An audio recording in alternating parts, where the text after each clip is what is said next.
प्रभुदीपं ज्योति परं ब्रह्मदीपं ज्योति जनार्दनः दीपहरतु मे पापो पूजा दीप नमस्तुते। महाप्रभु धवलेश्वराय नमः। संसार सुखी रख। आज शुभ संक्रांति शुभ मंगलवार रे समस्त भक्त मानकर मंगल कर, इष्ट खंडन कर, समस्त भक्त मान को आशीर्वाद कर, मनस्कामना पूर्ण कर, कर्म क्षेत्र नदी कर, ग्रह इष्ट मान खंडन कर। बाबा धवलेश्वराय नमो नमः।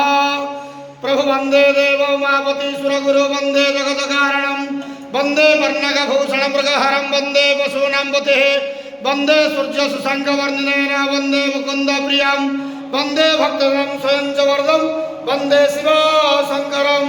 धवलेश्वर महाप्रभु आज शुभ संक्रांति रे समस्त भक्त मान को आशीर्वाद करंत आनंद केवार। हरि बोलो। ओम नमः शिवाय बाबा धवलेश्वराय नमो नमः।